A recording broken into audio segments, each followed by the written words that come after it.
What is up mga Repax? Wala nang intro-intro ngayon. Kaya kabit tayo ng Christmas tree. Yan. Ay, sorry. Sorry na, dali na, sorry na. God bless. Essential. Christmas lights pala. Tacha!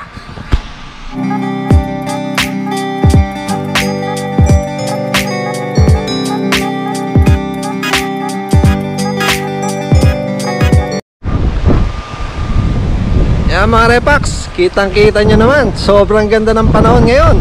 So sasamantalayin natin ang pagkakataon. Samahan nyo ako mga Repax. Magkakabit tayo ng Christmas lights sa ating munting bahay. So dyan lang kayo, dito lang ulit ako. Cha-cha!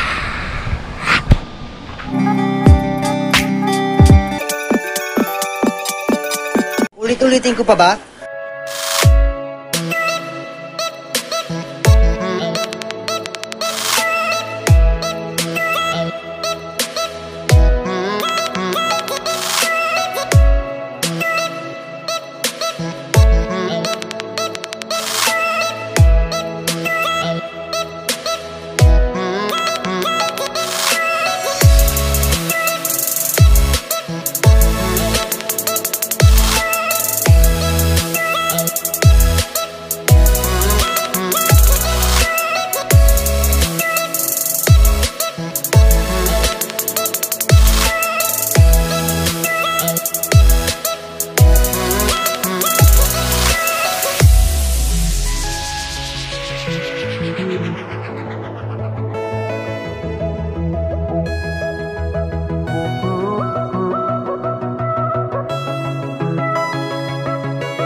Mga Repax, okay na. Tinatapos na lang natin yung sa dulo. Ayan o. Yan, naikabit na. Yan. Diyan, dito. Yan, ito tinatapos ko na lang ito mga Repax. Yan. Samahan nyo ako. Mga Repax, tinatapos ko na lang itong side na to.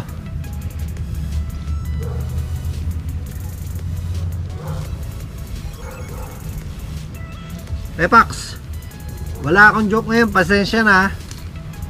Medyo naubusan tayo eh. Pero meron akong kwento.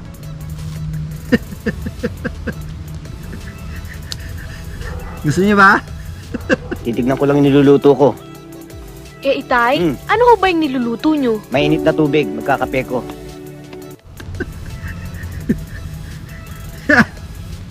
Meron tayong kwento. Sa amin kasi sa ano namin, sa probinsya namin dati, uso yung mga liga ng basketball. Ito ha, ito ako marunong mag-basketball, pero may kwento. Meron daw ano, parang interbarangay yata yun. Ang magkalaban lagi, San Rafael, Barangay San Rafael, tsaka Barangay San Jose. So ang pinakamalakas yung San Rafael. So yung San Jose malakas din. So ang nangyari, ang sistema, lamang ng 20 points yung San Rafael, yung kalaban ng San Jose, di ba? Ang natitirang oras 6 seconds. So meron isang player ang San Jose, ang pangalan Pitong ang mag-i-inbound, si Boy Cristo. Ang play talaga, itong si Pitong talagang shooter. Ang play talaga, papasa ni Boy Cristo kay Pitong, sabay magti 3 points. Di inbound si si Boy Cristo, papasa niya kay Ang problema, lamang ng 20 points, 20 ang San Rafael. So pagbigay ni Boy Cristo kay Pitong, 3 points. Sabi ng commentator, Pitong 3 points. Yung scorer, Pitong 3 points. So 21. So panalo ngayon San Jose. Gago! Kasi pitong 3 points eh. Lamang lang sila ng 20. 21 points yung nagawa ni Pitong, nilagay ng scorer. Ako ang kinakwento ko sa inyo, totoo. So mga Repax, pagkatapos natin dito, mag-ano tayo? Hindi naman natin makikita to eh, no? Kasi may araw pa. So mga gabi pa. So siguro magluto muna tayo.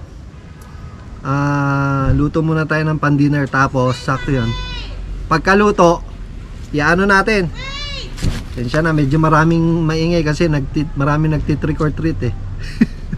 Earlier that day. Oh! Spider-Man! Spider-Man! Spider-Man! Spider-Man! High five.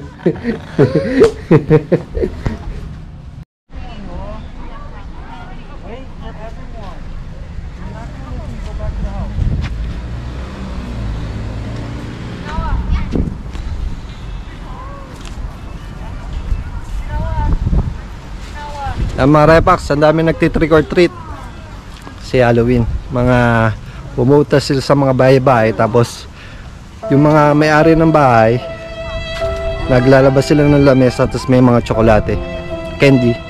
Kami hindi kami naglalabas ng lamesa Kasi ito yung pagkakataon natin eh. Wala na tayong trabaho, ano yung ingatan natin? Ako, honestly, wala na akong trabaho eh. Ano yung papakain sa pamilya ko? kasi wala naman kami tsokolate tsaka candy.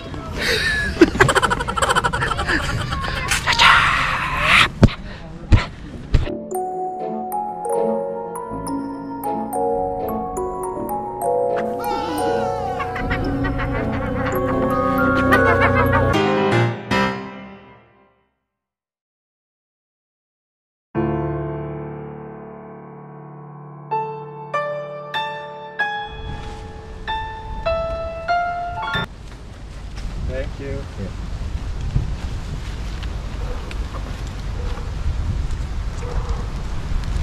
Ang mga Repax, oh, ito lang nakayanan natin.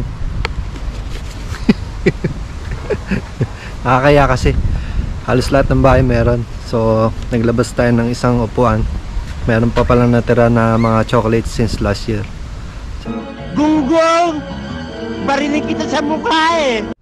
So pagkaluto, sabihin natin sisindihan yung ating Christmas light. Mga Repax, ang lulutuin natin ngayon is American food. So ang gagawin natin ngayon is red wine braised short ribs. Tapos papartneran natin ng mashed potato with grilled red bell pepper. Yan ha. So mga Repax, dyan lang kayo. Tapusin ko lang to and then magluluto na tayo. Okay mga Repax? So ayan mga Repax, yan yung short ribs natin. Iiyamin lang natin siya, isi-sear natin pati yung red bell pepper para sa ating sides na mashed potato. Yan. Let's go mga Repax, let's start. Yeah, short ribs.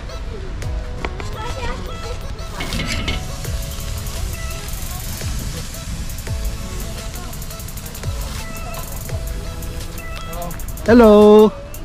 Yan, nilagyan ko lang siya ng salt and pepper.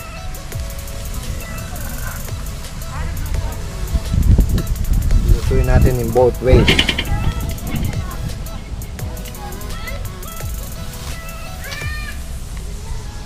Yan mga Repax, etong klase ng baka na to medyo may kamahalan. Kasi talagang masarap siya pag niluto. Huwag kayo iiyak. I-seared lang natin lahat ng sides niya para lang masarado siya, para mamaya pag pinakuluan natin sa ating red wine and merkwa is hindi lalabas yung lasa niya. Ganun daw yun eh. Ewan ko, tanong niyo sa mga lolo niyo. Ang kapira naman yan.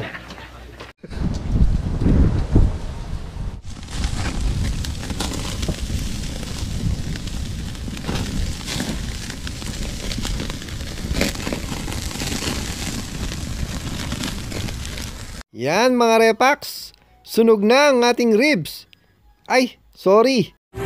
Sorry na dali na, sorry na. God bless. Essential. Hindi sunog yan mga repax. Tamang-tama lang pagkakaluto niyan. Ang tawag dyan, char. Okay mga repax, satasid muna natin siya. Tapusin natin yung iba nating iniihaw. Mga repax, tinan nyo ang ating red bell pepper, oh. Talagang tamang-tama yung kulay. Ang bango mga repax, kung nandito kayo pag naman nyo, napakabango. Yan ang lalagay natin mamaya sa ating mashed potato. Cha-cha. Sunod naman mga repax, iihawin din natin yung ating mga ricados para sa ating pagbe-braise. Yan, celery, onions, carrots, garlic. Yan ang ilalagay natin. Sabay-sabay natin silang papakuluan kasama ng ating short ribs. So, cha-cha! Ang bango mga repax.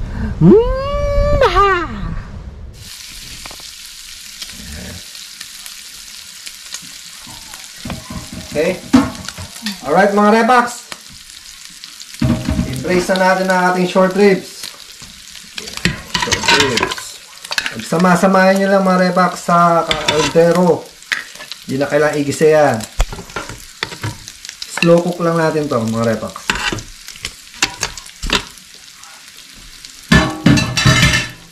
Tomato sauce. Sige.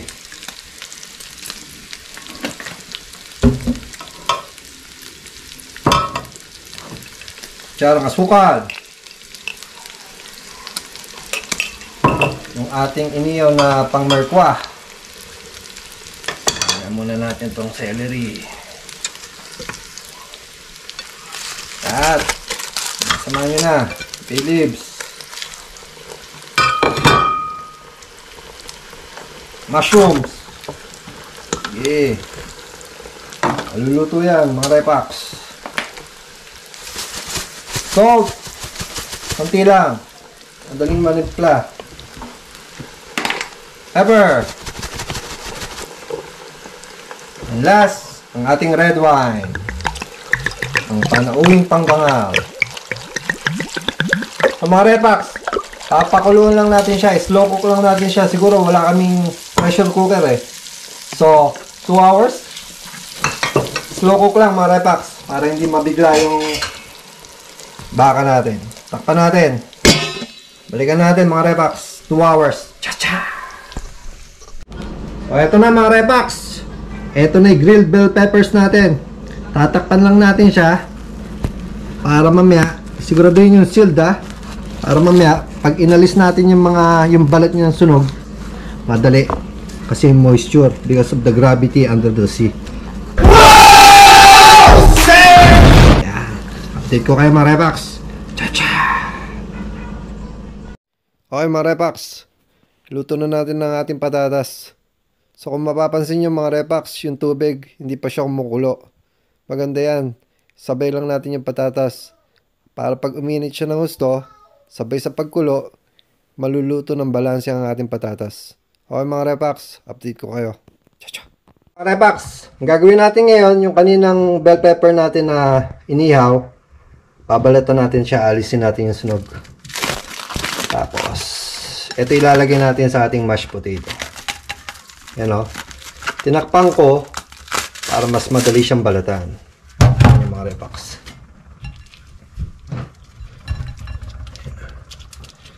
Gusto lang yan. Kahit hindi 100% yung maalis yung sunog, that's fine. No? Maganda lasa niyan. I-alisin nyo lang. Yan o. Daling balatan. Tira kayo ng konting sunog-sunog. Linisin nyo lang. Pati tanggalin nyo lang yung laman loob niya. Nasa mga buto niya. And then chachap natin ng maliliit. Yan o. Huwag nyo hugasan mga repax ha. Makawala yun. Yan. Gusto siya. Set aside nyo lang. Siwain natin. Tanggalin muna natin yung buto sa loob. Then hiwain natin ng maliliit. And then a-assemblein na natin ating mashed potato. Okay mga repax. Cha-cha! Mga repax, Assemble na natin ang ating mashed potato. Lagyan lang natin ng butter. Kung mapapansin nyo mga repax, doon ko sa pinakuluan na pan, doon ko na rin siya imamash. Lagyan din natin ng cream cheese. Mga repax, halo-halo nyo lang. Cream cheese and then yung ating Nestle cream. Yan. Also, next natin, ilagay natin yung ating red bell pepper na inihaw natin kanina. So, chinap ko lang siya ng maliliit na dice. Okay mga repax? And then, salt and pepper for seasoning. Konti lang. Madali naman magdagdag mamaya pag tinikman na natin. Then, i-mash na natin ito mga repax. Sa mga repax, pag mamash ng potato, wag masyadong pakadurog or wag nyo masyadong i-mash. Kasi mas maganda pa rin yung meron siyang texture ng potato. Para sa akin ayoko nang parang nagiging oatmeal or something na parang hindi na siya patatas, parang nagiging ano na siya, soup. Yan.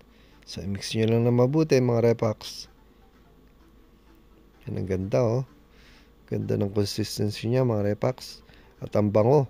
Kasi yung roasted bell pepper natin, yun nagpapabango. Yun din na magpapalasa. Ayan oh. Tingnan nyo mga repax. Parang fruit salad. Lagyan na natin ang ating onion leaves din. Para may contrast sa color. Kasi meron tayong pulang bell pepper. And may green din. Yan. Ang ganda ng kulay. Okay, syempre mga repax, lagi kong sinasabi sa inyo, tikman nyo. Ayos na to mga repax. Tamang-tamang timpla. Set aside lang natin ito mga repax. Cha-cha. Yan mga repax. Kumukulong-kulong-kulo na ang ating short ribs. Antayin lang natin ng konti mga repax. Mga repax, luto na ang ating ribs. Isa-set aside muna natin siya kasi lulutuin ko pa yung sauce. Kinuha lang yung ribs natin para hindi siya madurog. Itong sauce natin, magre-reduction pa to. Magtitiken pa to. Nandito lahat ng lasa mga repax. So, papakuluan lang natin to hanggang bumaba siya. And then, ipe-plating na natin kasama ating ribs and mashed potato. Alright mga repax, start na tayo mag-platings. Ayan, lagyan na natin ng ating mashed potato. Ang ganda ng consistency mga repax. Kitang-kita nyo naman. Alright. Lagyan na natin ang ating ribs. Mga repax, hindi sunog yan ha. Ganyan talaga kulay pag na-slow cook. Ito mga repax yung ginawa nating sauce. Sobrang lapot na nito mga repax. Nandito lahat ng lasa. Meron siyang mushroom tsaka yung carrots. Sarap niyan. Lagyan na natin sa ating ribs. Toppings lang natin siya. Paliguan lang natin ng ating ribs ng ating ginawang sauce. And then, also, ako, nilalagyan ko rin yung ating mashed potato. Parang gravy. Yan, mga repax. So, mga repax, syempre, ang gagawin natin next is titikman natin. So, unahin natin yung meat. Sobrang lambot na nito, mga repax. Sa sobrang lambot, lumalaban yung tigas, oh. Hindi, okay na siya. Tama-tama lang. Alright, let's see.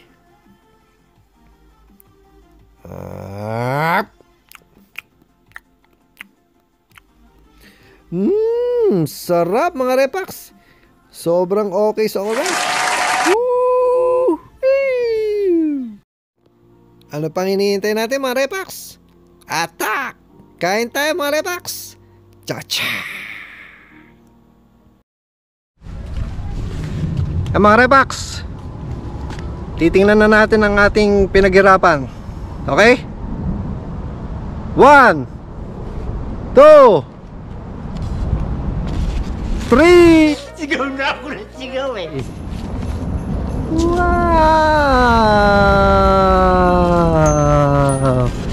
Merry Christmas! Ho, ho, ha, ha, ha, ha, ha.